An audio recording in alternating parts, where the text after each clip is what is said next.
Ve'ahavta et Hashem Elohecha, c'est la suite du premier paragraphe, premier passage de la lecture du schéma.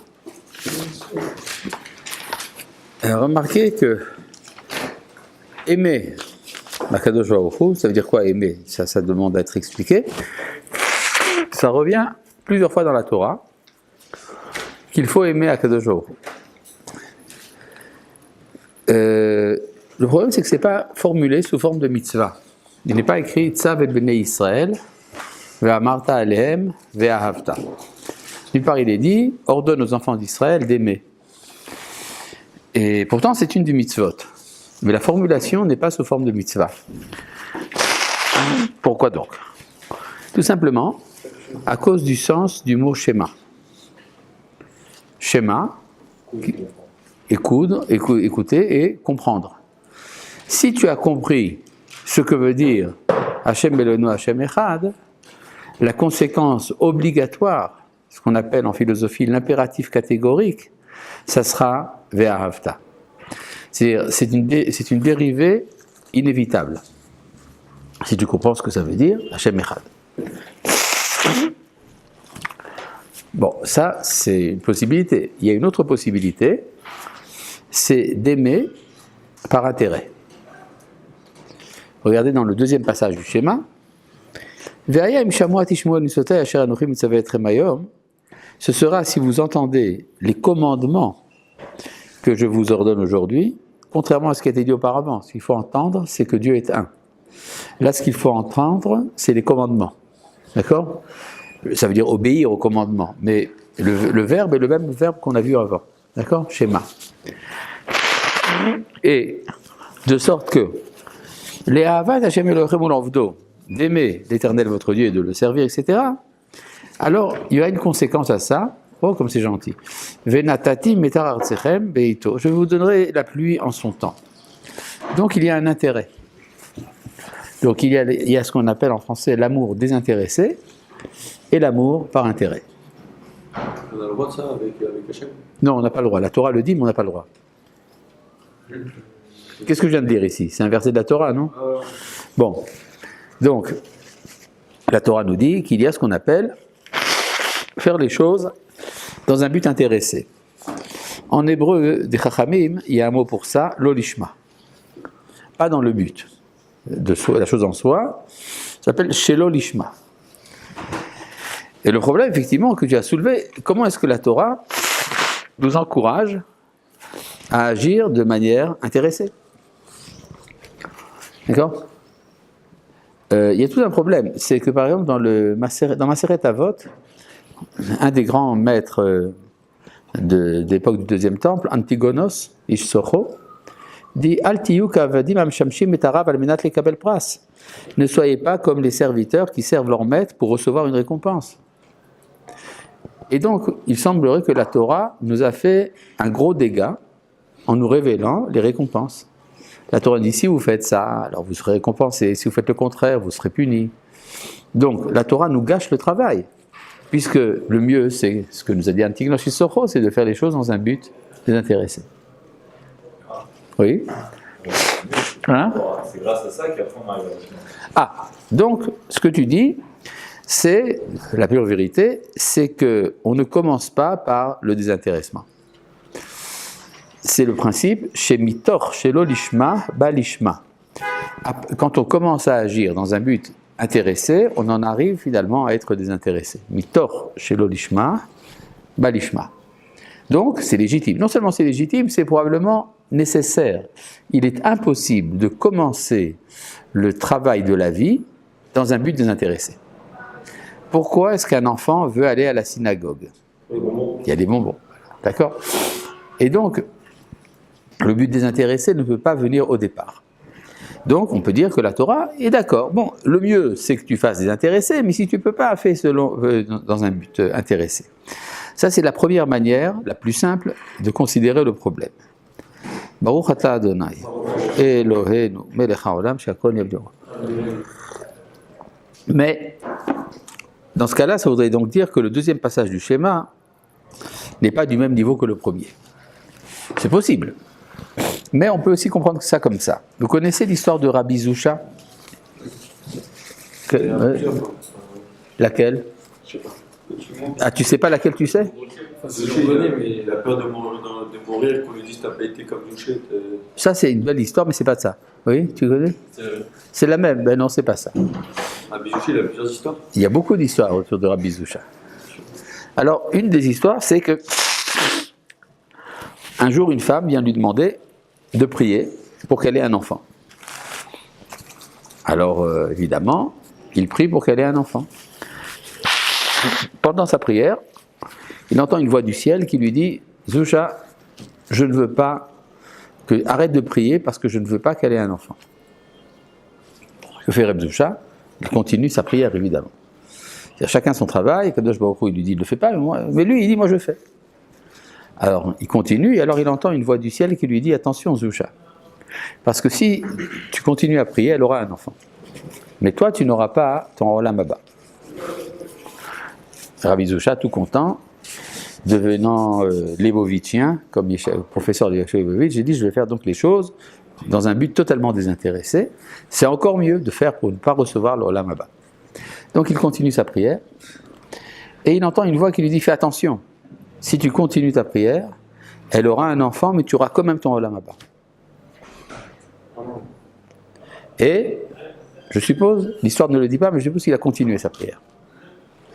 Parce qu'il a compris que c'est vrai qu'il y a un moment où il faut faire preuve de désintéressement pour être sûr que ce que l'on fait est fait par idéal. Mais il comprend également que c'est un péché de ne pas vouloir son Olam Haba. Pourquoi? Parce que Akadosh Baruch Hu te le donne si gentiment, tu refuses? Non. D'accord? C'est-à-dire, c'est pas poli. C'est... Tu as commencé un régime et on t'amène des gâteaux à la crème. Alors tu dis, moi je veux bien y renoncer, mais on les a préparés pour toi. On refuse pas. Donc on ne refuse pas. Mais si on veut, c'est plus que de la politesse, c'est quelque chose de très profond. Ça veut dire que s'il n'y a pas de Olam Haba, ça veut dire que le monde est absurde. Il n'y a pas de but, il n'y a pas vers où aller. Alors c'est vrai que je ne veux pas y aller pour mon intérêt personnel, mais je dois vouloir y aller pour donner un sens au monde. Juste une question. Oui, quoi? Qu'est-ce qu'il y a? C'est une très belle histoire d'abord. Oui, j'ai apprécié l'histoire, mais j'ai un petit problème. C'est quoi? C'est que vous avez dit que Zusha il priait pour qu'elle ait un enfant, oui. Et qu'Hachem avait dit en gros arrête de prier. Ça voudrait dire que la prière, elle est là, dans l'histoire, elle a pour but de changer la volonté d'Hachem. Oui. Et pourtant, c'est ce qu'on a dit tout le contraire pendant les trois premiers cours de l'année. Non. Ce que tu dis est vrai au niveau philosophique. Mais ce n'est pas vrai au niveau du vécu, au niveau existentiel. Existentiellement parlant, je change la volonté d'Hachem. À part ça, hein, ce qu'on a compris dans les derniers cours, dans les premiers cours, c'est que c'est vrai que dans l'absolu, je n'ai rien changé. Mais ça veut dire qu'Akadosh Baruch Hu déjà voulait voulait déjà exaucer ma demande, mais je n'étais pas monté au niveau. Je n'ai pas mis en accord ma volonté et la sienne. Okay. D'accord? Enfin, donc la formulation, c'est comme j'ai dit dans l'histoire. D'accord? Bon. Et donc, ça veut dire qu'en fait, accepter la récompense fait partie du service, de l'Avodat Hashem. D'accord? Enfin, ce sont donc deux dimensions, celle du premier passage du schéma et celle du deuxième passage du schéma. Remarquez encore autre chose. Ve'ahavta. Je reviens ici au verset Ve'ahavta. C'est un singulier ou un pluriel? Un singulier, n'est-ce pas? Hashem Elohecha bechol levavcha uvchol nafshecha uvchol meodecha. C'est du singulier. Shema Israël.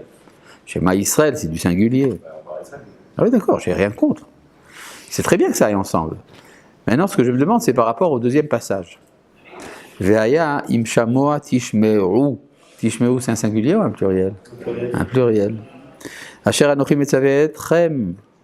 L'avat Hashem Elohechem, u'lovdo b'chol levavchem, u'b'chol nafshechem, ve'natatim et arartzechem.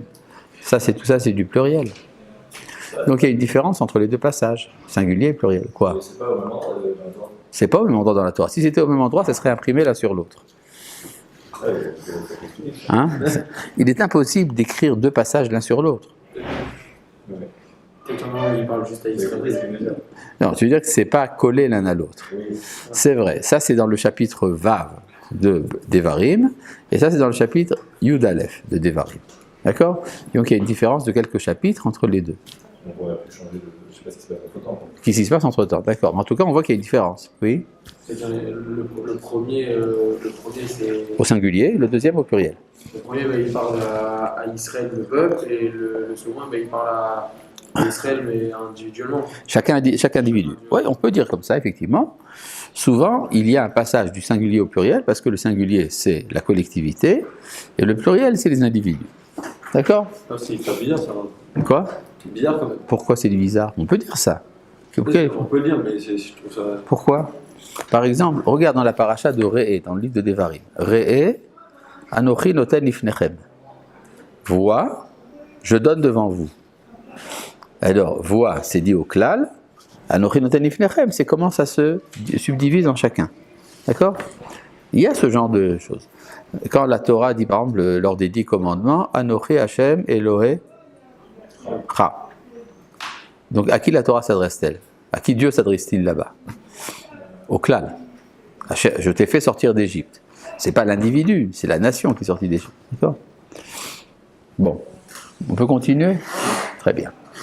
Donc, vous avez le Ve'ahavta qui est un singulier, Le'ahava et Hashem Elohechem, c'est un pluriel. Il y a aussi une autre différence. Regardez, comment est-ce qu'il faut aimer Hashem? Bechol levavcha, uvchol nafshecha, uvchol meodecha. Tandis que si je... Donc ça fait combien de choses? 3. Très bien. Oh, c'est daraba. Yavducha amin.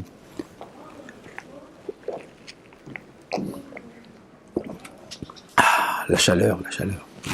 Et donc, par contre, si vous regardez dans le deuxième passage du schéma, vous avez Bechol levavchem, uvchol nafshechem, uvchol meodechem. N'est-ce pas? Il y a 3 aussi. Ça veut dire que tu dis n'importe quoi. J'ai falsifié le verset, tu fais comme si c'était...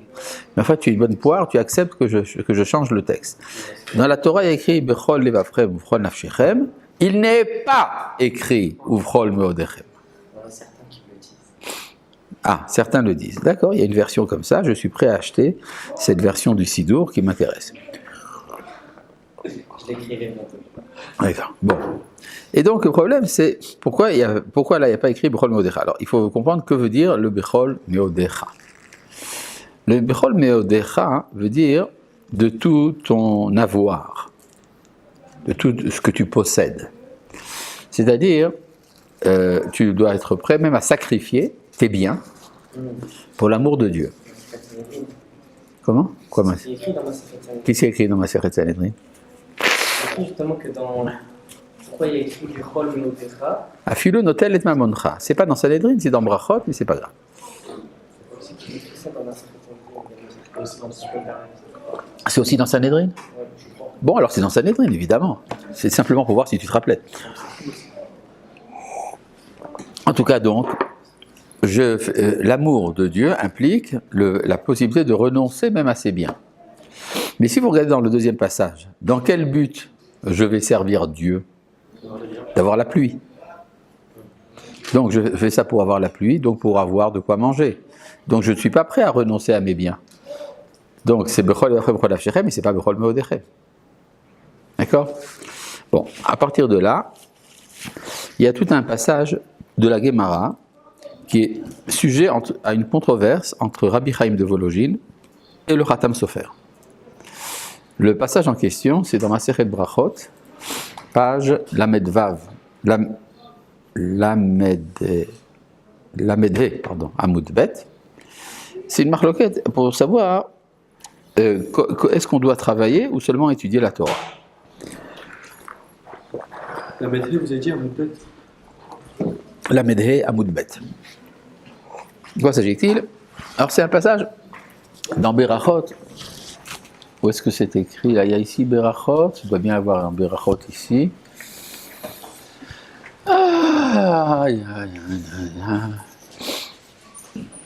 C'est extraordinaire. Vous savez, il y a quelque chose de miraculeux. qui est que toujours, le texte dont on a besoin, c'est ça qu'il n'y a pas. Hein? Attendez, on va essayer de trouver.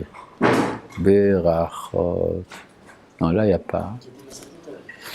Il y a Masechet Brachot quelque part. Est-ce qu'une âme généreuse... C'est vraiment incroyable, un truc pareil. Ah, ben voilà. Hazak ou Barou. Ah, que faire, il a déjà amené. Bon. C'est vrai, c'est plus grand. C'est plus grand.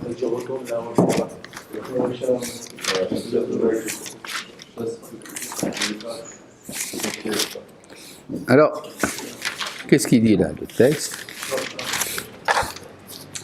C'est une marloquette entre qui et qui, On va voir tout de suite, entre Rabbi Shimon, non, l'interprétation de ce texte entre Rabbi Chaim de Vologine, dans son livre Nefesh HaChaim, et le Khatam Sofer, dans son commentaire sur Masechet Souka. D'accord? Bon. C'est un nombre de guitares comme Bachem, son travail, donc ça dépend. On va voir ce que dit la Gemara d'abord. Il y a ici un problème, il est écrit comme ça.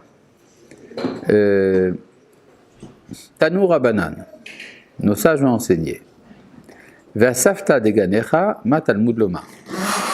Je prends ici dans le texte du schéma, on dit si vous faites ça et ça et ça, vous aurez la pluie. Venatati metar artseche be'aito yore ou malkosh. Vous aurez la pluie en son temps, la pluie hâtive et la pluie tardive. Ve'asafta deganecha. Non, venatati esev besadecha levemtecha, et je donnerai de l'herbe dans ton champ pour tes bêtes. Ve'asafta deganecha, tu engrangeras tes céréales, vetiroshra veitzarecha, ainsi que ton huile et ton vin. Non, pardon, ton vin et ton huile. Alors, le Ve'asafta deganecha a l'air complètement inutile. C'est ce que dit la Gemara Talmud Lomar. C'est évident que si la pluie est tombée et que le blé a poussé, tu ne vas pas le laisser comme ça. Tu vas aller dans le champ ramasser le blé. D'accord? Ça va de soi. Alors la Gemara dit non, on aurait pu penser autrement. Les filles chez Nehemar, lo yamush sefer haTorah hazeh mipicha. Il est dit, ce livre de la Torah ne quittera jamais ta bouche. C'est Dieu qui le dit à Yehoshua. Yachol devarim kirtavan. Alors peut-être qu'il faut le prendre au sens propre, c'est-à-dire que l'on doit tout le temps étudier la Torah, et donc il serait, de ce point de vue-là, interdit de ramasser le blé. Interdit. Talmud Lomar, Ve'asafta deganecha. Et c'est pour ça que la Torah te dit non, il faut que tu ailles ramasser le blé. Comme disait Manitou, on voit un tzaddik qui est assis à côté de son champ. Et on lui dit, qu'est-ce que tu fais là? Il m'a dit, j'ai prié, j'attends la pluie. Alors on lui dit, oui, mais il faut aussi que tu sèmes. Ah bon, il faut être sioniste aussi? C'est-à-dire, il ne t'attend pas à ce que ça vienne par miracle. Quoi? Oui. Non, c'est pas un jeu de mots, ça n'était pas mon intention. Bon, en tout cas, dans Vasada, Anek Bahen, Minak Derech Eretz, il faut donc que tu te comportes selon le chemin de la terre, c'est-à-dire Derech Eretz, c'est-à-dire que tu travailles. Divrei Rabbi Ishmael. Ça, c'est les paroles de Rabbi Ishmael. Il se base sur quoi? Sur un verset. Un verset, c'est une autorité importante, je crois, n'est-ce pas? Pourquoi je vous dis ça? Parce que Rabbi Shimon Bar Yochai, qui n'est pas d'accord avec lui, ne se base sur rien. On va voir tout de suite. Rabbi Shimon Bar Yochai Omer, Rabbi Shimon Bar Yochai dit, Efshar Adam Choresh Bishat Harisha. Est-il possible qu'un homme laboure au moment des labours? Vezorea Bishat Zeria, et qu'il sème au moment des semailles?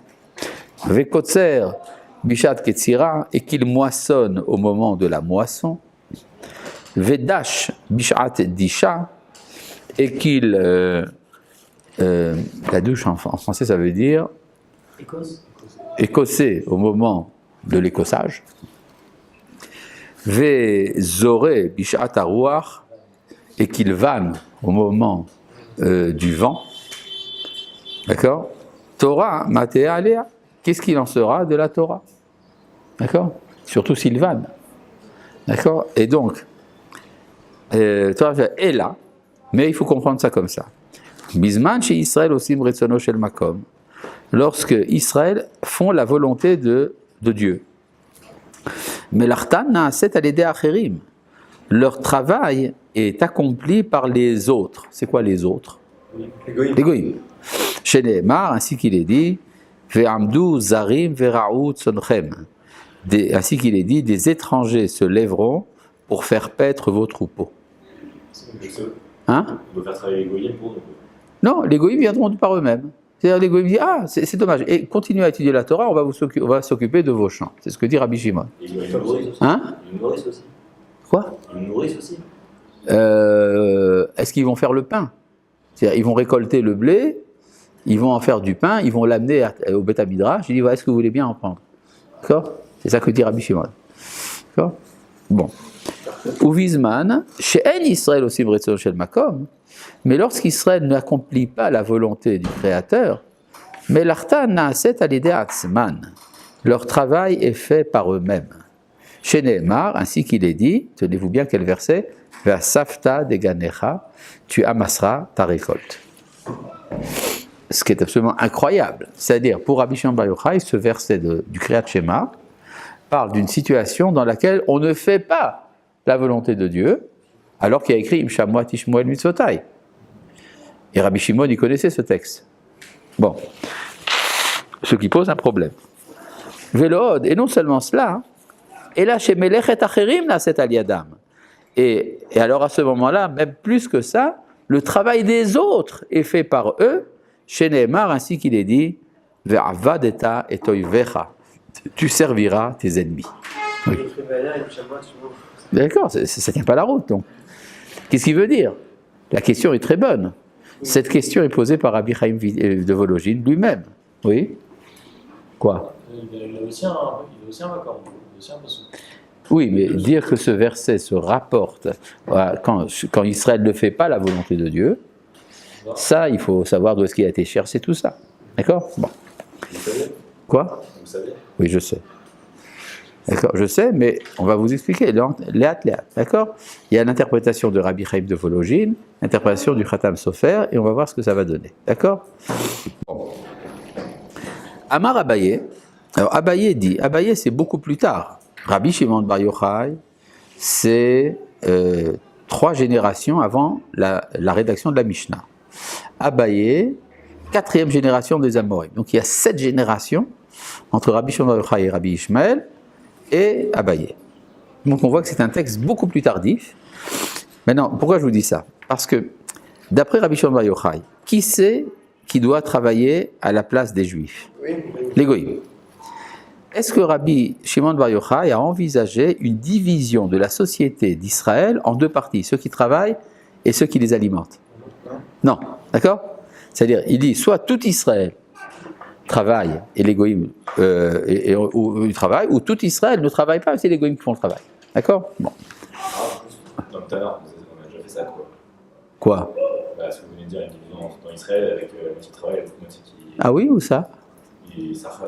C'est écrit dans le Tanakh, ça? Non, c'est pas écrit dans le Tanakh. Pourquoi tu dis que c'est dans le Tanakh? Bon, c'est pas écrit dans le Tanakh. C'est quoi? Dans la Gemara. D'accord, bon. Amarle, alors qu'est-ce qu'il dit Abaye? Harbe Asouk et Rabbi Ishmael. Beaucoup ont fait comme Rabbi Ishmael. Ve'alta et Adam, ils ont réussi. Que Rabbi Shimon Bar Yochai, et beaucoup ont fait comme Rabbi Shimon Bar Yochai. Ve'lo Alta et Adam, ils n'ont pas réussi. Ça veut dire qu'ils ont fait comme Rabbi Shimon Bar Yochai. Qu'est-ce qu'il faisait Rabbi Shimon Bar Yochai? Hein? Il étudie toute la journée. Oui, comment? Et comment il mangeait? Il n'y a pas été goïm et les serges. Les goïms ne le servaient pas du tout, ni les juifs d'ailleurs. La Gemara raconte dans le traité de Shabbat. Il était rentré dans la grotte. Moi j'ai que des caroubes là. Il avait donc des caroubes et de l'eau. Il y avait une source, n'est-ce pas? Donc génial, pendant 12 ans, il mange des caroubes. Essayez. Maintenant, le Zohar dit que pendant le Shabbat, les caroubes, ça devenait des dattes. Donc vous voyez quand même, il y a quand même il y a durable quoi. Alors pendant 12 ans, si vous êtes prêt à manger des caroubes et des dattes et de boire de l'eau, alors ça va, vous pouvez réussir, faire comme Rabbi Shimon Bar Yochai. D'ailleurs, qu'est-ce qui a amené Rabbi Shimon Bar Yochai à s'enfermer dans la grotte? La persécution des Romains. C'est pas qu'il était mystique ou qu'il aimait l'ermitage. Ça lui était imposé. D'accord? Il attendait qu'une seule chose, c'est de pouvoir en sortir. D'accord? Bon. Mais en tout cas, beaucoup ont fait comme Rabbi Shimon Bar Yochai, ils n'ont pas réussi. Amar Leho Rava le Rabanan, et Rava, contemporain d'Abaye, disait à ses élèves, Bematuta minaychu, je vous en prie, Beyome Nissan ou Viome Tishrei.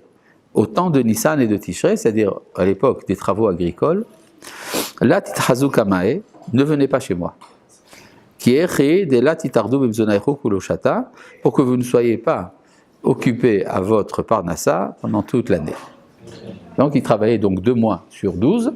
Les deux mois en question permettaient de subsister. Oui. D'où vient Oui. les vacances de comme ça? Le Ben Azmanim. Le Ben Azmanim, c'est simplement par flemme, mais il y a des raisons à ça. Bon, maintenant, je reviens à ça. Maintenant, je reviens ici au problème de ce que dit Rabbi Ishmael a l'air d'une logique absolue. D'accord? Il faut travailler, il faut étudier. Rabbi Shimon Bar Yochai dit, non, il faut que étudier et ne pas travailler. Si ça arrive, c'est que tu as fait des péchés, tu n'as pas fait la volonté de Dieu, et donc tu dois travailler. Bon, alors d'abord, ça a l'air complètement absurde, parce qu'il y a une mitzvah de Yishuv Eretz Israël, je crois, non? Bon, alors, remarquez ce que dit ici le texte. Je reviens ici à Vayam, quoi? La méthode du choix, c'est le travail à Israël, ou simplement juste s'installer? Il faut que le pays d'Israël soit cultivé. Cultivé, ça parle forcément de l'agriculture. Qu'il y ait également un plombier, ou qu'il y ait également des entreprises de high-tech, tout ça, ça fait partie de Yishuv Eretz Israël. Je ne sais pas si j'ai Richman. Mais quoi, il ne le sait pas? Il ne sait pas ce que moi je dis? Comment? Il y a quelque chose qui ne va pas, d'accord? Donc il faut mieux comprendre le texte. Pour mieux comprendre le texte, nous allons revenir au verset. D'accord? Que dit le texte? Vayam shamua tishmu el mitzvotai asher anochi mitzaveh etrem hayom la'avat Hashem Elohim u'la'avdo b'chol levchem u'chol nafshechem. Tout ça c'est du pluriel, n'est-ce pas? Venatati metar artechem be'ito yoreh u'malkosh. Tout ça c'est du pluriel. Ve'asafta c'est du singulier. C'est quoi cette histoire de singulier? Ce que dit Rabbi Chaim de Volojine, c'est que Rabbi Shimon Bar Yochai avait très bien compris ce que disait Abaye, que cette histoire qu'il faut ne pas travailler n'est réalisable que par quelques individus, par un individu, le Yachid. Et donc, de lui, il est dit, Ve'ahavta, à tel point que même Bechol Meodecha, l'amour que tu portes pour Dieu t'amènera même à renoncer à tes biens. Mais pour la majorité, pour la multitude, c'est impossible. Donc c'est écrit au pluriel, sans le Bechol Meodechem. Mais c'est quoi le Ve'asafta? Si même cet individu qui, lui, ne doit pas travailler, travaille quand même, puisqu'il va récolter, Ve'asafta de Ganecha, il s'agit de cet individu qui n'aurait pas dû y aller, c'est donc Eno Ose Retzono Shel Makom, ça veut dire qu'il ne fait pas la volonté de Dieu de manière parfaite. Et ce que ça peut entraîner, ça va entraîner une chute de l'étude de la Torah dans le peuple qui amènera à l'idolâtrie. Ishameru lachem penifte levachem vesartem. Et faites attention de ne pas arriver finalement même jusqu'à l'idolâtrie.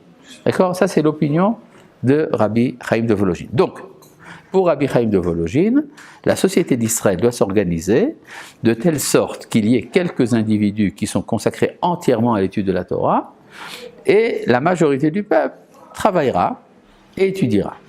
Maintenant, ce que ne dit pas Rabbi Chaim de Volojine, mais qui va alors, dans ce cas-là, entretenir la subsistance de ces quelques individus?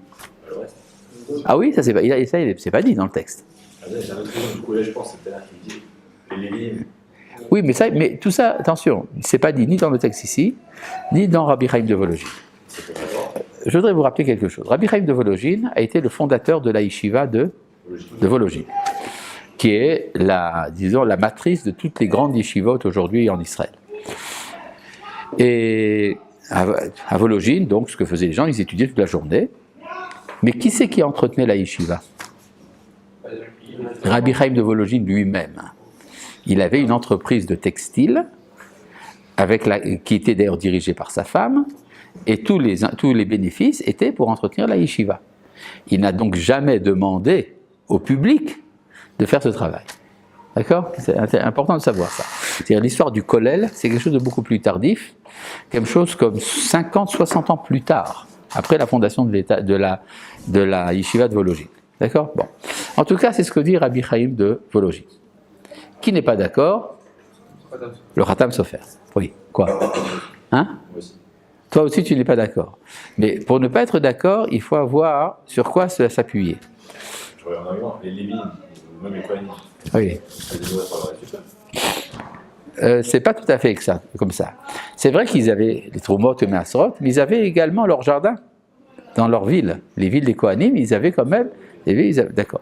Mais d'accord. Mais ça, c'est des Kohanim et des Lévim. D'accord. Il y a quelque chose d'ailleurs d'intéressant à propos de la challah. La challah, aujourd'hui, on donne un tout petit morceau de pâte qu'on jette dans le feu. D'accord. Mais à l'époque où il y avait la tahara, alors on amenait un pain entier. D'accord. On amenait un pain entier chez le Kohen. Mais on l'amenait sous quelle forme? Sous forme de pâte. On ne faisait pas cuire le pain, on amenait la pâte chez le Kohen, et c'est lui qui faisait cuire. D'accord? Intéressant. Et si vous regardez dans la Torah, la manière dont c'est formulé, il dit comme ça, Reshit harisotechem titenu la Kohanim. Titenu la Kohen. Le début, la première pâte que vous faites, vous l'amènerez au Kohen. Le même verset se trouve dans le livre d'Ézéchiel, dans la Haftara de la paracha de Hémor qu'on a fait le Shabbat dernier. Il écrit comme ça, Reshit harisotechem titenu la Kohen. Vous donnerez le début de votre pâte au Kohen. Le'aniach beracha el betecha. Pour amener la bénédiction dans ta maison. Comment est-ce que, en donnant de la pâte, ça amène la bénédiction dans ma maison? Quand est-ce qu'on faisait le pain dans l'Antiquité?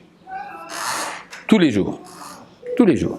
D'accord? Il n'y avait pas de pain frais. On n'allait pas à la boulangerie. Chacun faisait le pain chez lui avant la fin de la nuit. On faisait la pâte. Et alors, qui c'est qui va amener la pâte au Kohen? C'est le Kohen qui va la chercher. Non. Non. La femme est en train de travailler au pain. Les enfants. On dit au petit, voilà, tu prends ça, tu amènes à Monsieur Cohen. D'accord? Et qu'est-ce qu'il lui dit, Monsieur Cohen? Il dit comment ça va à la maison, qu'est-ce qui se passe?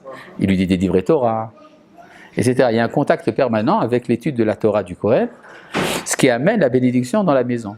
Le'ani arberacha el betecha. C'est-à-dire, ça ramène la bénédiction dans ta maison. Pas bevetecha, mais el betecha, ça amène vers la maison. D'accord? Mais en tout cas, donc c'est vrai pour le Kohen. Mais est-ce que c'est vrai pour tout le monde?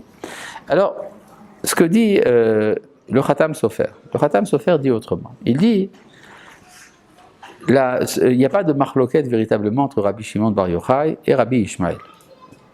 Rabbi Shimon Bar Yochai parle en Galoute et Rabbi Ishmael en Eretz Israël. Il dit pour une raison très simple, c'est qu'il est impensable qu'il manque un métier chez les enfants d'Israël quand ils sont sur leur terre. C'est une mitzvah. Et donc ce que Rabbi Shimon a dit que travailler n'est pas une bonne chose, ça c'est en galoute. On travaille parce qu'il faut gagner sa vie. C'est une nécessité, mais ce n'est pas une valeur. D'accord? Le problème, dans l'opinion du Khatam Sofer, qui d'ailleurs a été censuré dans certaines éditions par ses élèves, c'est que Rabbi Shimon Bar Yochai, il habitait où? Vous êtes sûr? Il était sous la domination romaine. Ah, il habitait en Eretz Israël, géographiquement, mais à une époque, on était sous la domination romaine. Quand on est sous domination romaine, tout travail économique renforce l'empire romain. Et donc Rabbi Shimon Bar Yochai dit ça ne vaut pas la peine. D'accord? Ça c'est l'opinion du Khatam Sofer. Donc pour le Khatam Sofer, il y a une valeur au travail. Pour le Rabbi Chaim de Vologine, c'est une nécessité. Maintenant, qui a raison? Oui, quoi? Il faut savoir ça, il y a une mitzvah aussi. Qui? Khatam Sofer. Khatam Sofer, il dit de même qu'on ne dira pas je ne mets pas les téphilines parce que j'étudie la Torah, de même on ne dira pas je ne vais pas travailler mon champ parce que j'étudie la Torah. D'accord? C'est ça qu'il dit. C'est énorme. D'accord? C'est-à-dire que travailler la terre en Eretz Israël, c'est l'accomplissement d'une mitzvah comme mettre les téphilines. Maintenant, alors dans ce cas-là, qui a raison? Est-ce que c'est Rabbi Chaim de Vologine? Hein? Les deux ont raison. Comment cela est-il possible? Ça dépend de l'époque historique. On est dans un passage de la Galoute à la Géoula. On n'a pas encore fini tout le travail. Donc, en fait, il y a les deux. D'accord ? Ça, c'est donc. Mais pourquoi je vous ai amené quand même ce texte de Rabbi Chaim de Volojine ? Pour voir comment il est rentré dans le détail de la grammatical. Le fait que le Vea Safta est au singulier, ça s'appelle Lo Osim Retsono Shel Makom. C'est pas qu'ils font des avérotes. Ils ne font pas la volonté de Dieu dans l'absolu, qui est que cet individu, lui, soit entièrement consacré à l'étude de la Torah. D'accord ? Bon.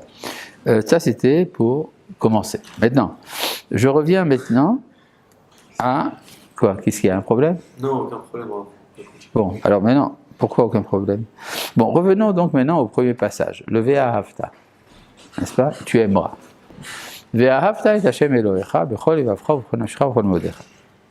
Ça veut dire quoi, aimer Dieu ? Alors, aimer, dans le langage commun, c'est une sorte de sentiment comme ça, les battements de cœur, boum, boum, boum. J'ai la sueur froide, je suis un peu mévoulbal comme ça.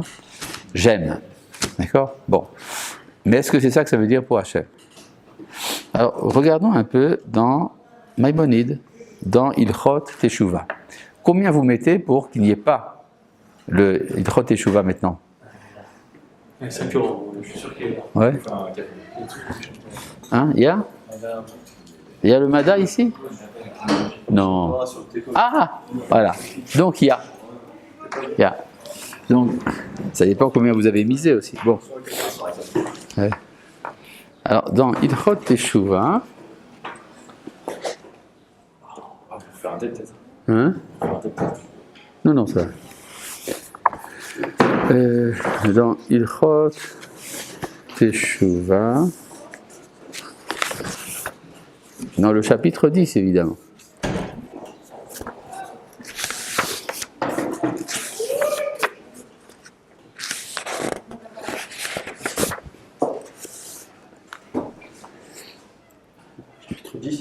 Chapitre 10 de Ilchot Teshuvah,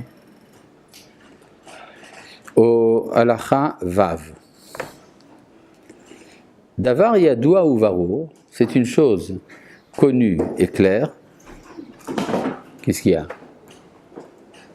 She'en ahavat hakadosh baruch hu niksheret belibo shel adam, que l'amour de Dieu ne s'attache au cœur de l'homme, ad sheyishge ba tamid karaoui, que lorsqu'il s'y consacre en permanence comme il se doit, ve'ya'azov kol sheba olam chutz mimena, et qu'il abandonne tout ce qu'il y a dans le monde à part cela. Kemo shetziva ve'amar, ainsi qu'il nous a ordonné en disant bechol levavcha uvchol nafshecha, de tout ton cœur et de toute ton âme. Et là, merci. Et là, BD1, c'était pas vraiment la peine de te déranger. Bon. Et là, BD1, Sheyeda Ehu. On ne peut aimer Dieu que par la connaissance que l'on a de lui. Ve'alpi HaDe'a, Alpi Ahava. Autant il y a de connaissance, autant il y a d'amour. Im me'at, si un peu, alors un peu. Ve'im harbe, harbe, et si beaucoup, beaucoup. Lefichach, c'est pourquoi. Tzarich ha'adam leyached atzmo, c'est pour ça qu'un homme doit se concentrer. Lehavin ou lehaskil bechochmot ou dvunot, pour comprendre et apprendre les sagesses et les entendements, hamodi'im lo et kono, qui lui font connaître son Créateur, que fi koach shesh ba'adam lehavin ou lehasig, autant que l'homme peut comprendre et accéder. Kemo shebiarnu beilchot yesodei haTorah, comme nous te l'avons dit dans Ilchot Yesodei haTorah. Ce qui veut donc dire que l'amour de Dieu, c'est la connaissance. La connaissance passe par l'intelligence. D'accord ? Ce qui veut dire donc pour le Rambam que l'amour de Dieu nous oblige à faire de la philosophie, par exemple. Oui. Dans le Séché, on voit que la Chorma, c'est la crainte. C'est la crainte. Comment on passe de la crainte à l'amour ? C'est la même chose. Cette question est posée par le Rambam lui-même dans Ilchot Yesodei HaTorah, au chapitre Bet. D'accord? C'est écrit dans Ilchot Yesodei HaTorah, au chapitre Bet. Quoi? Qu'est-ce qu'il y a encore? Je peux savoir ça, c'est quel livre? Le Mishneh Torah? C'est dans le Mishneh Torah, dans la partie appelée Mada, qui est le premier volume, dans lequel nous avons Ilchot Teshuvah à la fin et Ilchot Yesodei HaTorah au début. Il n'y a que deux. Il y en a 5. 5 parties dans le Sefer Hamada. La première et la cinquième. La première étant Ilchot Yesodei HaTorah, la cinquième Ilchot Teshuvah. Le texte que je vous ai lu maintenant vient de Ilchot Teshuvah, chapitre 10, à la Havav. Et là, pour répondre à la question de ce jeune homme, je lis ici dans le deuxième chapitre de Ilchot Yesodei HaTorah. D'accord?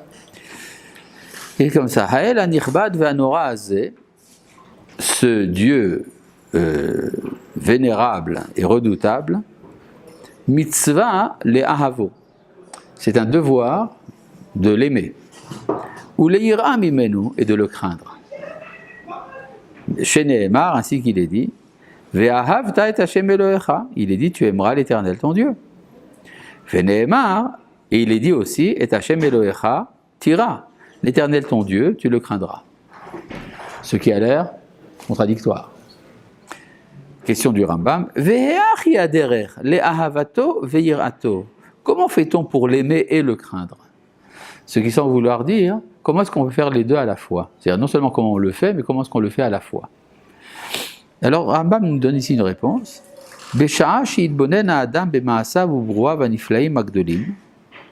Lorsque l'homme observe les actions et les créatures extraordinaires et grandes de Dieu, et qu'il y découvre sa sagesse qui est impondérable et qui n'a pas de fin, miyad ou ohev, et ça entraîne immédiatement l'amour. Et c'est alors qu'il va louer et magnifier et désirer grandement de connaître le grand nom. Kemoshe Amar David, comme l'a dit David. Tzamea nafshi l'Elohim, l'El Chai, mon âme a soif de Dieu, du Dieu vivant. Alors remarquez que dans cette description-là, il y a un élément également émotif. Jusqu'à présent, dans Ilchot Teshuvah, il était question seulement d'une expérience intellectuelle. Là, il est question également de quelque chose d'émotif. Ça veut dire quoi? C'est-à-dire ça commence par l'intelligence et ça s'achève par l'émotion. Je reviens ici, je n'ai pas encore parlé de la crainte, mais je reviens d'abord dans Ilchot Teshuvah, dans le chapitre 10, mais je l'ai ici maintenant à l'Acha Gimel. À l'Acha Gimel, Veketzad Yahava Reuya, quel est l'amour désirable? Ou chez Yoav, et Hashem Ahava Gdola Yetera Rabba Azad Meod, c'est d'aimer Dieu d'un amour grand, abondant, puissant, beaucoup. Atchete Nafsho Keshura Be'avat Hashem, de sorte que son âme sera toujours liée à l'amour de Dieu, Venimtsa Shoge Batamid, et qu'il y est toujours occupé.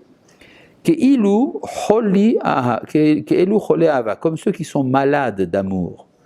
She'en da'atam penuya me'ahavat ota isha shu shoge batamid, qui n'arrivent pas à détacher leur réflexion de cette femme à laquelle ils pensent toujours.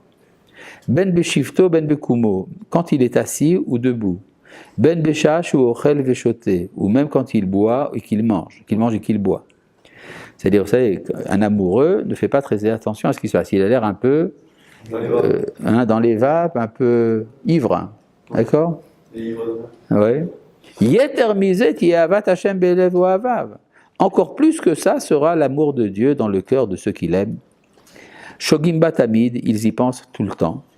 Kemoshe tzivanu, ainsi qu'il nous a enseigné. Bechol levavcha, ufchol nafshecha, ufchol meodecha. Ainsi qu'il est dit, de tout ton cœur, de toute ton âme, de tout ton pouvoir. Veu shlomo omer derech mashal, ki cholat ahava ani. Et c'est pour ça que Shlomo a dit, dans une métaphore, je suis malade d'amour. Vechol shirachirim, et tout le cantique des cantiques. Mashal hu leinyanze est une métaphore de cette chose-là. D'accord? Donc ça veut dire qu'une fois que j'arrive à un entendement, ça se traduit également par les sentiments.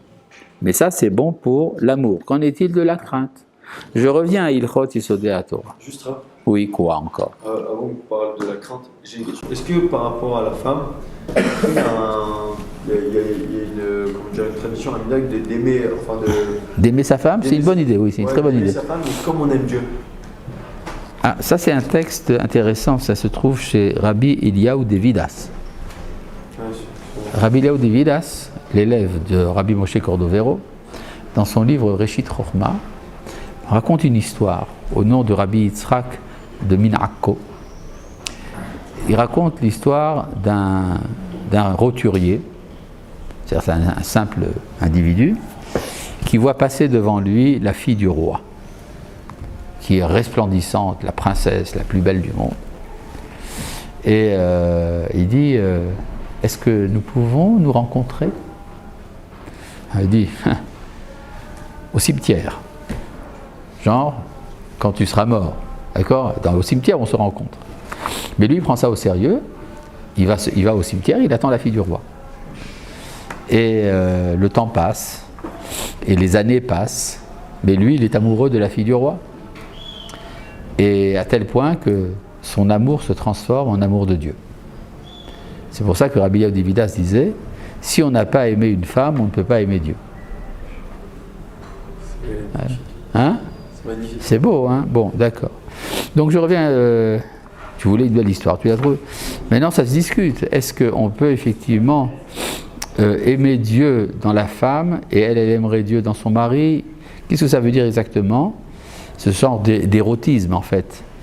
Alors ça, il y a un livre entier d'un certain Platon, Le Banquet. Ouais, il est bon, ce livre. Ah, super, hein, voilà. Bon, alors donc le banquet, ça parle de qui est le dieu amour, d'accord? D'accord, Eros. Bon. Il y aurait beaucoup de choses à dire sur ce livre, en fait, tu le trouves très bien. Il y a des éléments qu'on retrouve chez les Chachamim aussi. Il y a des éléments qui sont complètement refusés. Enfin bon, il faudrait en parler un jour. Je continue dans le Ilchot Yesodei HaTorah.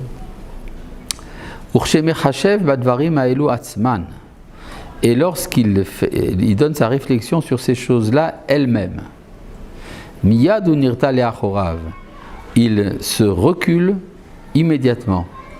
Ve'yira ve'yifrad, dans la crainte et la peur. Ve'yodea she'ubiria ktana shefala, et il comprend qu'il est une créature petite et basse, afela, obscure. Omed bedea kala, avec un entendement léger, meruta et peu abondant, l'ifnet et mimdeot, devant celui qui contient toutes les connaissances.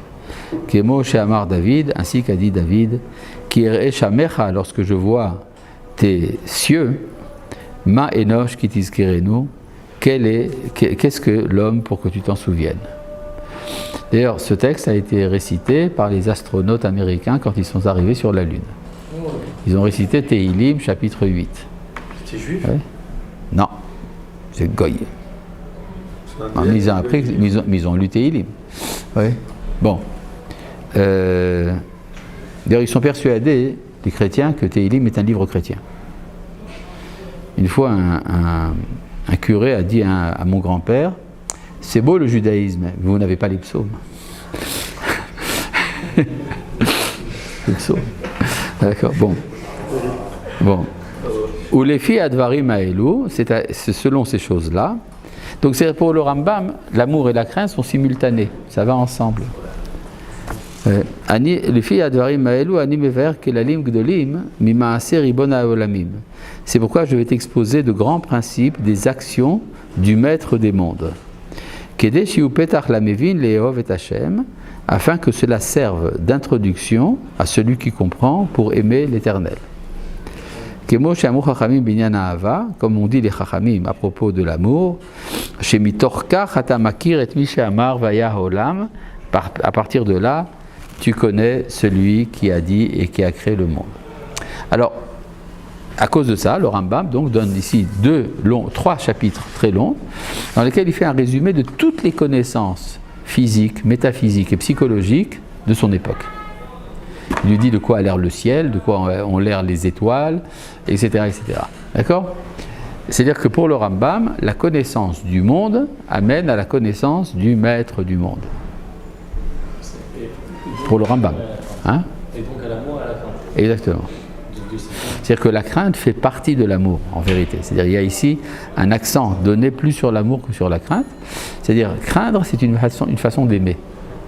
C'est-à-dire il y a avoir peur et avoir la crainte. C'est deux choses différentes. Quand on a la crainte, ça ne veut pas dire avoir peur. C'est simplement, c'est la révérence. C'est-à-dire craindre de faire quelque chose qui gâche la relation. D'accord ? C'est ça donc, Ahava et Ira. Donc je reviens donc selon le Rambam, c'est la connaissance du monde qui amène à la connaissance du créateur du monde. Alors ça peut se discuter, c'est-à-dire est-ce que tous les scientifiques qui ont des connaissances profondes de la physique sont habités de l'amour de Dieu? Pas forcément. Mais comment? Je sais pas, je crois que c'est qui a dit une phrase comme ça, c'est Einstein qui a dit après tout ce qu'il a appris, genre si vous croyez pas en Dieu, c'est que... Oui, d'accord, mais attention. Einstein d'abord croyait en un Dieu immanent, c'est-à-dire un peu spinoziste sur les bords.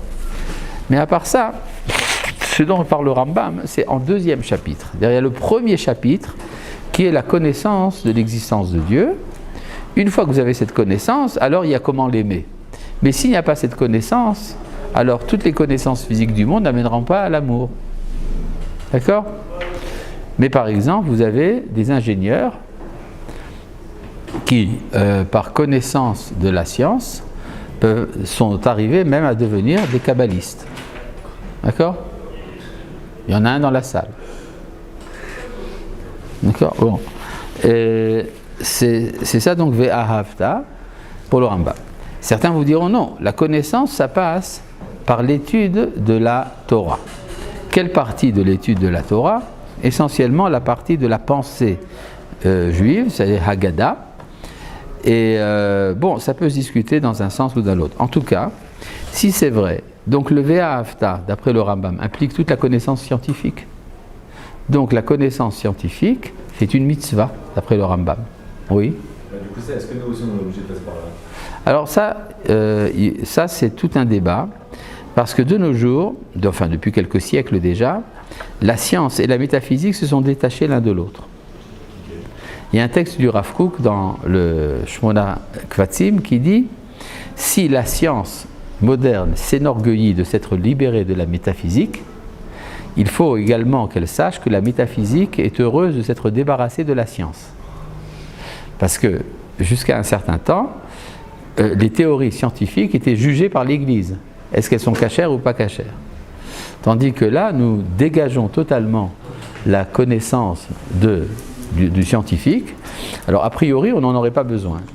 Mais on va voir que ça, il faudra faire des textes que nous verrons la prochaine fois, Bli Nader, que ce n'est pas si simple que ça. Shalom.